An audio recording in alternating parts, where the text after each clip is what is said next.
ഓരോരോ പ്രവർത്തനങ്ങളും നമ്മൾ ചെയ്യുന്നുണ്ട്. സർക്കാർ പ്രകടന പത്രികയിൽ പറഞ്ഞിരിക്കുന്ന ഒരു മിനിമം 700 രൂപ തരാമെന്ന് പറഞ്ഞ് ന്യായമായ ആവശ്യങ്ങൾ മാത്രമേ ഞങ്ങൾ ചോദിച്ചിട്ടുള്ളൂ. അതിന് പോലും ഈ സർക്കാർ ഈ 8.5 വർഷമായിട്ട് ഞങ്ങൾക്ക് തന്നിട്ടില്ല. ഞങ്ങളെ ചതിക്കുമെന്ന് നിൽക്കുന്നു. ഞങ്ങൾ ഓരോരോ ഇൻസെൻറ്റീവ് ആയാലോ ഒന്നും തരാതില്ല. TA തരുന്നില്ല, പോഷൻ ടാക്കർ ഇൻസെൻറ്റീവ് ഞങ്ങൾക്ക് തരുന്നില്ല. 2018 മുതൽ കോവിഡ് ആനന്ദത്തിന് ശേഷം ഞങ്ങൾ കഷ്ടപ്പെടുമെന്ന് പോളിയോ വിമുക്തമാക്കാൻ ഞങ്ങൾ കഠിനമായി പ്രവർത്തിച്ചിട്ടുണ്ട്. കുഷ്ഠരോഗ നിർമ്മാർജ്ജനത്തിന് പ്രവർത്തിച്ചിട്ടുണ്ട്. പഞ്ചായത്ത് തല എല്ലാവിധ സർവേയും ചെയ്യുന്നുണ്ട്. ഇന്ന് സാമൂഹ്യ സേവനങ്ങളൊക്കെ ഞങ്ങൾ ചെയ്യുന്നുണ്ട്. ആരോഗ്യ വകുപ്പിൻ്റെ എല്ലാ പ്രവർത്തനങ്ങളും ചെയ്യുന്നുണ്ട്. പഞ്ചായത്ത് തലത്തിലുള്ള എല്ലാവിധ സർവേകളും ഞങ്ങൾ ചെയ്യുന്നുണ്ട്. ഇന്ന് കേരളം ശിശുമരണ നിരക്കിൽ 1ാം സ്ഥാനത്ത് നിൽക്കുന്നുണ്ടെങ്കിൽ ഇന്ന് അംഗൻവാടിക്കാരുടെ ഒരു ഇതുകൊണ്ട് മാത്രമാണ് ഇത്രയും പ്രയത്നം കൊണ്ട് അവരഭിമാനിച്ച് 1ാം സ്ഥാനത്ത് നിൽക്കാൻ ഞങ്ങൾക്ക് പറ്റുന്നതും അതെ. ഈ സമൂഹം ശിശുമരണം ഇല്ലാതാക്കാൻ ഞങ്ങൾക്ക് ഏറെ പങ്ക് ഞങ്ങൾ വഹിച്ചിട്ടുണ്ട്. അംഗൻവാടി ജീവനക്കാരോട് സർക്കാർ കാണിക്കുന്ന നയത്തോടുള്ള അഭിപ്രായം എന്താ? സർക്കാർ ഞങ്ങളോട് അംഗൻവാടി ജീവനക്കാരോട് ഒരു പുച്ഛമായ മനോഭാവമാണ് സർക്കാർ ഞങ്ങളോട് കാണിച്ചിരിക്കുന്നത്. ഞങ്ങൾക്ക് 366 രൂപയാണ് ഒരു ദിവസ വേതനം. അതിൽ ഞങ്ങൾ കുട്ടികൾക്ക് പാല് വാങ്ങണം, പച്ചക്കറി വാങ്ങണം, മുട്ട വാങ്ങണം, കറണ്ട് അടക്കണം, വൈഫൈ അടക്കണം, വാട്ടർ ബില്ല് അടക്കണം, ഗ്യാസ് വാങ്ങണം. ഒരു 12,500 രൂപ വാങ്ങുന്ന ഞങ്ങൾക്ക് എന്ത് വരുമാനമാണ് ഇതിൽ നിന്ന് കിട്ടുന്നത്? ഞങ്ങൾക്ക് കഷ്ടപ്പെട്ട ഞങ്ങൾ ജീവിക്കാൻ വേണ്ടി ജീവിതത്തിൻ്റെ 2 അറ്റം കൂട്ടിമുട്ടിക്കാൻ വേണ്ടി ഞങ്ങൾ പെടാപ്പാട് ചെയ്യുന്നൊരു സമൂഹങ്ങളാണ് ചെയ്യുന്നത്. പെൻഷൻ 2021 മുതൽ റിട്ടയർഡ് ചെയ്ത് അവർ കുട്ടിക്ക് പെൻഷനും കിട്ടിയില്ല. 10 മാസമായി പെൻഷൻ്റെ ആനുകൂല്യങ്ങൾ ഇത് മുടങ്ങിയിരിക്കുന്നത് 10 മാസമായി. ഈ 2,500 രൂപയാണ് ഞങ്ങൾ ക്ഷേമനിധിയിൽ നിന്ന് അടച്ചിട്ടുണ്ട്. 500 രൂപ വർക്കറും അടക്കുന്നുണ്ട്, 250 രൂപ ഹെൽപ്പറും അടക്കുന്നുണ്ട്. ഈ മാസം 2,32,00,000 രൂപ മാസം 5-ാം തീയതിക്കുള്ളിൽ ഞങ്ങൾ അടക്കുന്നുണ്ട്.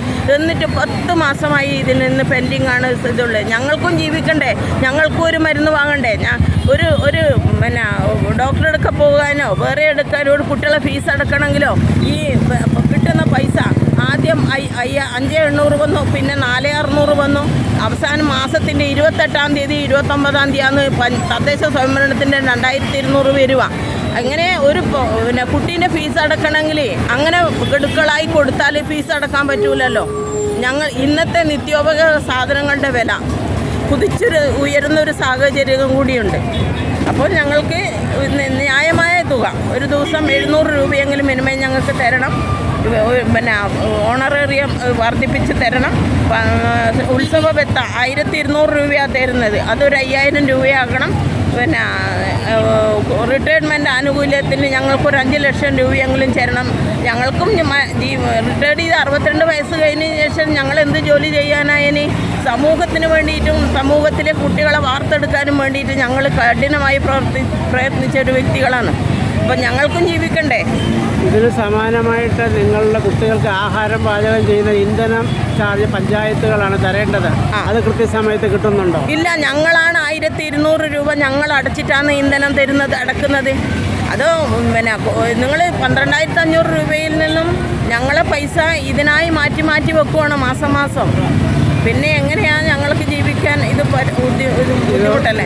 അംഗൻവാടിയിലെ പ്രവർത്തന സമയം കഴിഞ്ഞ ശേഷം നിങ്ങൾക്ക് ഫീൽഡ് സർവേ ഉണ്ട്. 9:30 മുതൽ 3:30 വരെ അംഗൻവാടി സമയം. 3:30 മുതൽ 4:30 വരെയും വീടാന്തരം കയറണം. ഗർഭിണികളുടെ വീട് പോകണം, അവർക്ക് പോഷകാഹാര വിതരണങ്ങൾ നടത്തണം, പാലൂട്ടുന്ന അമ്മമാർക്ക് കൊടുക്കണം. ഗർഭിണികൾ വരുന്ന വാർദ്ധക്യങ്ങളെ ക്ഷേമങ്ങൾ അന്വേഷിക്കാനുണ്ട്. ഗർഭിണികൾക്കൊരു 5,000 രൂപ PMMUY പോഷൻ ട്രാക്കർ ചെയ്യണം. അത് പോഷൻ ട്രാക്കർ എന്ന ഫോണ് ഞങ്ങൾക്ക് 10,500 രൂപ ഒപ്പിട്ട് വാങ്ങിയിട്ട് ഒരു വസ്തുവിന് കൊള്ളാത്തൊരു ഫോണ്, അതിന് സിം കാർഡില്ലേ, സ്ക്രീൻ കാർഡോ ഒരു ചാർജറോ ഒന്നും പറ്റില്ല. അതിനൊരു ഡിസ്പ്ലേ പോയി കഴിഞ്ഞാൽ നന്നാക്കാൻ അങ്ങനെ സോളോ എന്നൊരു കമ്പനിയാണെന്ന് പറഞ്ഞിരിക്കുന്ന ഒരു 4,000 രൂപ പോലും ഇല്ലാത്തൊരു ഫോണാണ് ഞങ്ങൾക്ക് ഈ 10,500 രൂപ ഒപ്പിട്ട് വാങ്ങിയിട്ട് ഞങ്ങൾക്ക് നൽകിയിരിക്കുന്നത്. അതിലൊന്നും ചെയ്യാൻ പറ്റുന്നില്ല. ഞങ്ങളെ ഫോണിലാണ് ചെയ്യുന്നത്. ചാർജ് 4,000 രൂപയുടെ ഫോൺ 6,500 രൂപയുടെ സീറ്റ് ഒപ്പിട്ട് കൊടുക്കണം. 10,500 രൂപേൻ്റെ ഇത്ര തുകയാണ് 10,500 രൂപ എന്ന് പറഞ്ഞിട്ടാണ് ഞങ്ങൾക്ക് ഈ 4,000 രൂപേൻ്റെ ഫോണാണ് തന്നിരിക്കുന്നത്. ഞങ്ങൾ ഒപ്പിട്ട് കൊടുത്തിരിക്കുന്നത് അത്രയും എമൗണ്ടിൻ്റെ ഫോണിന് വേണ്ടിയിട്ടാണ്. ഇപ്പോൾ ആ ഫോണേ വർക്ക് ചെയ്തില്ല. അങ്ങനെ ഒരു കമ്പനിയേ ഇല്ല. സോളോ എന്നൊരു കമ്പനി. അത് ആ ഫോൺ നന്നാക്കാൻ വേണ്ടി എവിടെ കൊണ്ടുപോയാലും പിന്നെ ഒരു കടയിലും ഇതിൻ്റെ കമ്പനിയിൽ ഇതില്ല എന്ന് പറഞ്ഞിട്ട് ഞങ്ങളെ മടക്കി വിടുക. ഇപ്പം ഞങ്ങൾ സ്വന്തം ഫോണിലാണ് ഇത് ചെയ്തുകൊണ്ടിരിക്കുന്നത്. ഈ 10,000 രൂപയുടെ ബില്ല് ഒപ്പിട്ട് കൊടുത്തിട്ട് 4,000 രൂപയുടെ ഫോൺ അത് പ്രവർത്തിക്കുന്നില്ല. അത്രയേ ഉള്ളൂ. അതിൻ്റെ കപ്പാസിറ്റി ഈ ഫോൺ ചാർജ് തരുന്നുണ്ടോ? ഇല്ല, ഫോണില്ല. ഞങ്ങൾ സ്വന്തം ഫോണിലാണ് ഇത് ചെയ്യുന്നത്. മോഷൻ ട്രാക്കറും ഗർഭിണികളെയും പാലൂട്ടുന്നവരെയും എല്ലാ കുട്ടികളെയും ഫേസ് ക്യാപ്ചർ ചെയ്യുന്നതും എല്ലാം ഞങ്ങൾ സ്വന്തം ഫോണിലാണ്. PMMBY ചെയ്യുന്നതും ഈ സ്വന്തം ഫോണിലാണ്.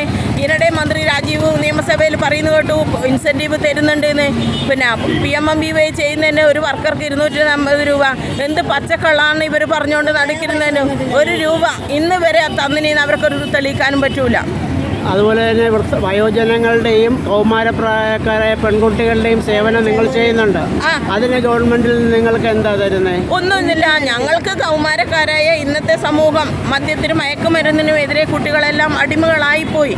അതിനെ നമ്മൾക്ക് അവരെ കൗൺസിലിംഗ് ഒക്കെ നടത്തി കൗമാര ക്ലബ്ബുകൾ കൂട്ടിച്ചേർത്ത് ഉപയോഗിച്ചിട്ട് അവർക്ക് വേണ്ടിയിട്ടുള്ള ക്ലാസ്സുകൾ നടത്തുന്നത്, അവരൊക്കെ ബോധവൽക്കരിക്കുന്നത്, അവരുടെ എല്ലാ ക്ഷേമത്തിന് വേണ്ടിയുള്ള ആരോഗ്യ പ്രവർത്തനത്തിനും അവരെ എല്ലാവിധ പ്രവർത്തനങ്ങളും ഞങ്ങൾ നടത്തുന്നുണ്ട്.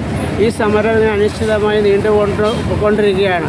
സമാനമാണ് ആശാ സമരം നടന്നുകൊണ്ട് അവർ നിരാഹാരത്തിലോട്ട് മാറി ഇന്ന് അവർ കൂട്ടുപവാസമാണ് നടത്തുന്നത്. കേരളത്തിലെമ്പാടുമുള്ള എല്ലാ പ്രൈമറി ഹെൽത്ത് സെൻ്ററുകളിലും എല്ലാ ജില്ലാ DMO ഓഫീസുകളിലും നടത്തുന്നുണ്ട്. സമാന രീതിയിൽ സർക്കാർ നിങ്ങളുടെ സമരത്തെ പരിഗണിച്ചില്ലെങ്കിൽ അങ്ങനെ വല്ലതും പോകാൻ അങ്ങനെ ചിന്തിക്കാൻ താല്പര്യമുണ്ടോ? തീർച്ചയായിട്ടും. ഞങ്ങൾ അരപ്പകൽ സമരം ഈ 2 ദിവസവും എത്രയോ പ്രാവശ്യങ്ങൾ സമരത്തിൽ പങ്കെടുത്തൊരു വ്യക്തിയാണ് ഞാൻ ഈ സെക്രട്ടേറിയറ്റ് നടയിൽ. അങ്ങനെയാണെങ്കിൽ ഞങ്ങൾ അനിശ്ചിതകാല സമരം നിരാഹാരം എന്ത് വന്നാലും ഞങ്ങളിത് മുന്നോട്ട് ഞങ്ങളെ വിജയം ഞങ്ങൾക്ക് നേടിയെടുത്തേ ഞങ്ങൾ ഇവിടെ നടങ്ങുള്ളൂ. ഞങ്ങൾ ഇതിന് ഞങ്ങളുടെ ആവശ്യങ്ങൾക്കാണ് ചെയ്യിച്ചിട്ടുള്ളത്. ഞങ്ങൾ ദൂരത്തിനോ വേറെ ഒരു ആവശ്യങ്ങൾക്ക് വേണ്ടിയിട്ടൊന്നുമല്ല. ഞങ്ങൾക്ക് ജീവിക്കണം. ഞങ്ങളും ഈ സമൂഹത്തിൽ ജീവിക്കാൻ അവകാശപ്പെട്ടവരല്ലേ. അപ്പോൾ ഞങ്ങൾക്കും ഇതിൻ്റേതായ നല്ലൊരു തുക ഞങ്ങൾക്ക് മാസം ഒരു 21,000 രൂപ വർക്കർക്കും തരണം, 18,000 രൂപ ഹെൽപ്പർക്കും തരണം. അപ്പോൾ യൂണിഫോം തരുന്നില്ല, TA തരുന്നില്ല, ഒന്നും തരുന്നില്ല സർക്കാർ. പെൻഷൻ തുക തരുന്നത് 1,500 രൂപയാണ്. സാമൂഹിക പെൻഷൻ കൊടുക്കുന്നത് 1,600. ഈ 45 വർഷം വരെ 42 വർഷം 75 തുടങ്ങിയ മുതൽ തൊട്ട് പണിയെടുത്ത് ജീവിതകാലം മുഴുവൻ ആരോഗ്യം മുഴുവൻ ഇവിടെ കുട്ടികൾക്കും നമ്മുടെ സമൂഹത്തിന് വേണ്ടി ചെയ്തിട്ട് കിട്ടുന്നത് 1,500ഉം 2,500. അവരൊരു മരുന്ന് വാങ്ങിക്കാൻ പോലും ഇത് ഗവൺമെൻറ്റിന് ആലോചിച്ചാൽ കിട്ടില്ല. ഈ 1,500 രൂപ കൊണ്ട് എന്ത് നടക്കും? കിടപ്പിലായി കഴിഞ്ഞാൽ ഇവർക്ക് എന്താണ് ഈ 1,500 രൂപ കൊണ്ട് എന്താ അവർ പേരമക്കൾ വന്നു അവർക്ക് സാധനം വാങ്ങിച്ചു കൊടുക്കാനുള്ള തികയോ? ഇപ്പോൾ ഭരണ അനുകൂല സംഘടനകളും രാഷ്ട്രീയ പ്രസ്ഥാനങ്ങളും പറയുന്നത് തൊട്ടപ്പുറത്ത് സെക്രട്ടേറിയറ്റ് നടയിൽ തന്നെ ആശാ സമരവും ഇവിടെ അംഗൻവാടി സമരവും നടക്കുന്നു.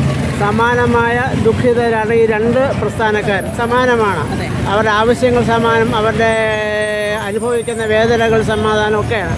പക്ഷേ പറയുന്നത് ഒരു ലോബിയിങ്ങിൻ്റെ ഭാഗമായാണ് ഈ 2 വിഭാഗക്കാരും ഒരേ കാലത്ത് സമരത്തിൽ നടക്കുന്നത്. അതിനെക്കുറിച്ചുള്ള അഭിപ്രായം എന്താണ്? ഞാനൊരു കാര്യം പറയട്ടെ. കാര്യം ഇപ്പോൾ സമരം ചെയ്യില്ല. കാരണം അവർക്ക് ഇപ്പോൾ പൈസൻ്റെ ആവശ്യമില്ല. ഭരണം ഒന്ന് മാറട്ടെ, അപ്പം കാണാം അവർക്ക് പൈസ വേണോ പൊടി പിടിക്കുമോ എന്നുള്ളത് എപ്പോൾ കണ്ടറിയാം. ജനങ്ങൾക്ക് വിവരം വേണം. ഏത് ജനങ്ങളാണെങ്കിലും അവർ വിവരം ഇപ്പോൾ എങ്ങനെയാണ് ഇപ്പോഴത്തെ ജീവിത നിലവാരം ഓരോരുത്തരും അംഗൻവാടിക്കാരുടെ മാത്രമല്ല ഓരോ വ്യക്തികളുടെയും ജീവിത നിലവാരം എങ്ങനെ പോകുന്നുണ്ട്, അവർക്ക് എത്രമാത്രം ഗവൺമെൻറ് ബാധ്യത വരുത്തി വെച്ചിട്ടുണ്ട് എന്നുള്ളത് അവർ മനസ്സിലാക്കിയാലേ അവർ എങ്ങനെ ഏതിൽ കുത്തണം എങ്ങനെ പ്രവർത്തിക്കണം എന്നുള്ള അവരറിയൂ. ഞാൻ ചിറ്റൂര്. എറണാകുളം ജില്ല പാലക്കാട് ചിറ്റൂര്. എന്താ പറയാൻ? അപ്പോൾ പിന്നെ ഞങ്ങൾ വീണ ജോർജ് ഇതിനെ ഞങ്ങളെ ആശാവർക്കറായാലും അംഗൻവാടിക്കാരും ഒരു ലോബിൻ്റെയും പ്രവർത്തനത്തിൻ്റെ ഭാഗമായിട്ടല്ല ഞങ്ങളിവിടെ സമരത്തിന് വന്നിരിക്കുന്നത്. ഞങ്ങളുടെ അവകാശങ്ങൾ നേടിയെടുക്കാൻ വേണ്ടിയിട്ട് മാത്രമാണ് ഞങ്ങൾ ഈ സമരത്തിലേക്ക് വന്നിരിക്കുന്നത്. വീണ ജോർജ് ഒരു സ്ത്രീയല്ലേ, അവർക്കും ഒരു സ്ത്രീകളുടെ വിഷമങ്ങൾ മനസ്സിലാക്കിയിട്ട് നിൽക്കാനുള്ള ഒരു ഇതില്ലേ. അവരെ തന്നെ കേന്ദ്രമന്ത്രിനെ കാണാൻ പോയി എന്ന് പറഞ്ഞു.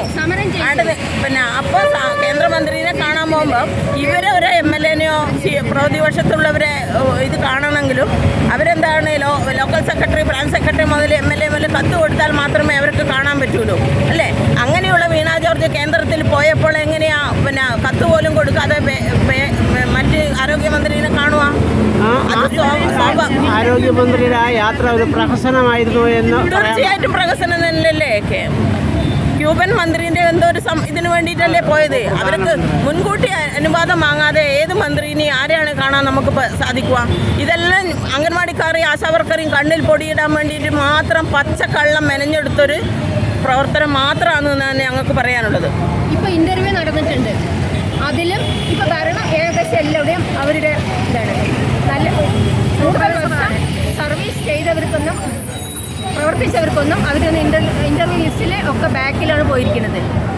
സൂപ്പർവൈസർമാരുടെ സൂപ്പർവൈസർ മാത്രമല്ല, അപ്പം മറ്റേ അംഗൻവാടി വർക്കേഴ്സിൻ്റെ ഹെൽപ്പേഴ്സിൻ്റെ ഇൻ്റർവ്യൂ നടന്നിട്ടുണ്ട്. അതിലും അതുപോലെ തന്നെയാണ്. പ്രവർത്തിച്ചവരൊക്കെ ബാക്കിൽ, താൽക്കാലികമായി പ്രവർത്തിച്ചവരൊക്കെ ഇൻ്റർവ്യൂവിൻ്റെ മാർക്ക് ലിസ്റ്റിൽ ബാക്കിലാണ് പോയിരിക്കുന്നത്. ഇപ്പോൾ എടുത്തിരിക്കുന്നത് പുതിയ ആൾക്ക്. പക്ഷെ മാനദണ്ഡങ്ങളുണ്ട്, സുതാര്യത ഇല്ല എന്നാണ് അപ്പോൾ പറയുന്നതിൻ്റെ അർത്ഥം.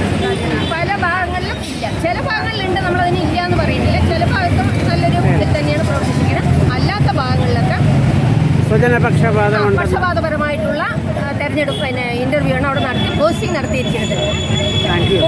PSC ചെയർമാൻ്റെയും എല്ലാ ശമ്പളങ്ങൾ 21 ആളുടെ ശമ്പളങ്ങൾ എത്രമാത്രം വർദ്ധിപ്പിച്ചു? അത് അവർ ഈ PSC-ന് നിയമനങ്ങൾ പോലും നടത്തുന്നില്ല, മാസം കൊടുക്കുന്നില്ലേ? മന്ത്രി KV തോമസിന് എത്രമാത്രം ശമ്പളം? ഞങ്ങൾ അത്രയുള്ള സേവനങ്ങൾ ഇതൊന്നും ചോദിച്ചിട്ടില്ല. ഞങ്ങൾക്ക് ജീവിക്കാനുള്ള ഒരു തുച്ഛമായ വരുമാനം മാത്രമേ ഞങ്ങൾ ചോദിച്ചിട്ടുള്ളൂ. ഒറ്റ തവണയായിട്ട് തരണം. പ്രകടന പത്രികയിൽ പറഞ്ഞതല്ലേ? എന്തിനാ ഈ പ്രകടന പത്രികയിലും പറഞ്ഞിട്ട് ഇങ്ങനെ വോട്ട് കിട്ടി കഴിഞ്ഞതിന് ശേഷമാണോ ഇങ്ങനെ ഈ പാവപ്പെട്ട സ്ത്രീകളെ പറ്റിക്കല്? പെൻഷനും പറഞ്ഞില്ലേ? ഇവര് ഖജനാവിൽ നിന്നും ദൂർത്തടിക്കുന്നതിന് നമ്മളെന്താ എല്ലാവരും അരിയാഹാരം കഴിക്കുന്നവരല്ലേ? ഖജനാവ് ദൂർത്തടിച്ച് ഇവർ കൊള്ളയടിക്കുന്നത് ഈ സമൂഹം കണ്ടുകൊണ്ടിരിക്കുന്നുണ്ട്. വളരെ ഓക്കെ.